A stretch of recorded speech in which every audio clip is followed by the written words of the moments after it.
Dang, that's so good. Oh, I love this tea. Hello friends, I'm drinking tea, glazed lemon loaf tea, and honestly, super good. With this talk about careers, I thought I'd drink some tea like a proper Oxford scholar. I'm just kidding. So this video is going to be about careers, which careers to avoid, and hopefully in the ones that you avoid, you can find ones that you enjoy. First off, I just want to give a little bit of a disclaimer. I'm not going to be talking about specific careers in this video. I'm not going to be like, hey, go be a marine biologist, or go move to Alaska and be an ice fisherman. I'm actually gonna be like, hey, in your career search, these are specific things that if the job does not align with this value, then you shouldn't probably take it. Anyways. So let's talk about 5 things that you should avoid in a career. I've been thinking about this lately because I'm kind of at a transition point between jobs. I'm working 2 contract jobs right now. I've been thinking a lot about like what I want in a career, what's important to me, what's purposeful.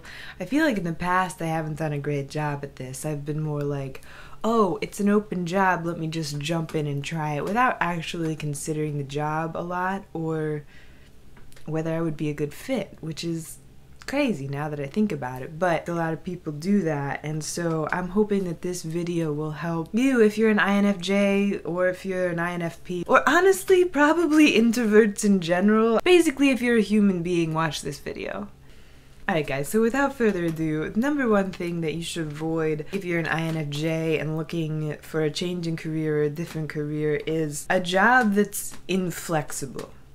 And by that I mean any job that totally puts a hamper on your freedom. If you are in a position with a company that is incredibly rigid and will not give you any leeway to be free in your work, whether that's creative-wise or even schedule-wise, in my life when I've been in positions like that, I literally feel like I'm in a prison. It feels super rigid and forced, and you feel enclosed in this schedule every day. It's just like, I can't do this anymore. At least that's what I've found. So inflexibility, don't gravitate towards something that has 0 flexibility. We value freedom, right? So INFJs value freedom. Don't get a job that's completely inflexible and or has intolerant hours. Number 2, I think the second thing that's really important to remember, perhaps I should have put it first, but don't just jump into a job that has 0 purpose or greater meaning behind it. What I mean by that is INFJs are not going to look for a lifelong career like bagging groceries or shipping packages, not because those aren't respectable careers, because they are, but INFJs want a deeper meaning behind the work that they do, and we all have different values, right? Different standards by which we evaluate what's purposeful and meaningful to us. I think to a lot of INFJs that's faith, impacting people. Find a job that is at least in a small tangible way connected to a greater purpose, so that every day when you're going into work you feel like, hey, I'm making an impact here, I'm using my gifts for a greater purpose than just flossing somebody's teeth. Although I'm super grateful for the dental hygienists that have flossed my teeth. So that's number 2. Number 3 is avoid a loud and overstimulating work environment. And here's the thing, INFJs are super good at adapting to any environment they're in, that's just a fact. But day after day, week after week, if they have an environment that's incredibly loud and stimulating, that will be a huge energy drain on the INFJ. So think long and hard before you take a job with a classroom full of preschoolers or something that's like super noisy. INFJs just aren't going to thrive, in my opinion, most of the time in those careers, because they're so loud, they're so stimulating, and they're challenging for us to work at our best. I think other people are better equipped to work in those environments, whereas INFJs, they'll give and they'll be able to do it, but at what cost? And they'll eventually end up paying for it, both in their stress levels and in their dissatisfaction with work. So that's number 3. Don't choose a super chaotic environment. Number 4, careers to avoid. I would recommend avoiding any careers in which you are being micromanaged. I mean, we definitely don't mind guidelines, but a level of oppression that's like constant micromanaging is really gonna do us in.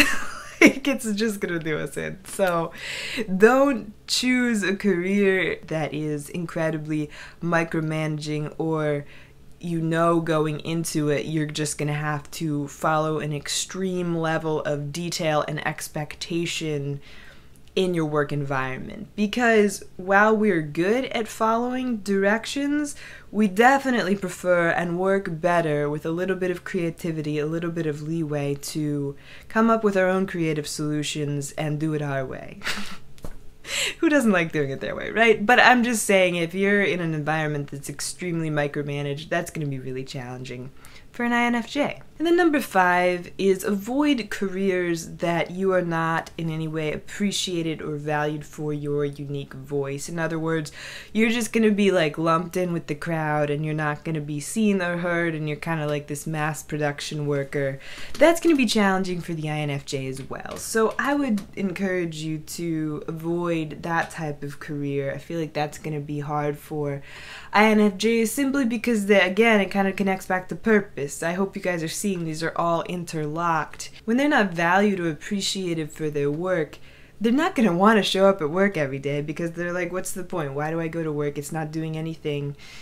To be honest, a lot of INFJs don't care incredibly much about money. I mean, I care in the sense that there's things I want to do in life and I won't be able to do those things unless I have the freedom financially to do them. But in general, it has never been my goal to be the richest person in the world. So if you have a job that is incredibly well paying but sucks the life out of you, it's not going to be a good trade-off for an INFJ. Like, they're just not going to be happy at all. They're going to be miserable people. Be wise in that sense and find somewhere where, even if you're not being praised on the daily, you're at least acknowledged and appreciated for your unique opinion in the office and in your career. That's all I have for you guys today. I hope it was helpful. I'm gonna finish this cup of tea because it's super good. 10 out of 10. Tezo glazed lemon loaf tea. If you call within 10 minutes, I'll give you 2 packages. And if you call within 30 seconds, I don't know, I'll do something.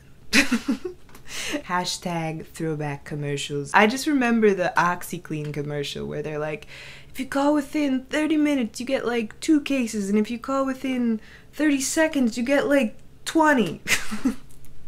I'll leave you with that. Until next time, stay kind and authentic, and I'll talk to you then.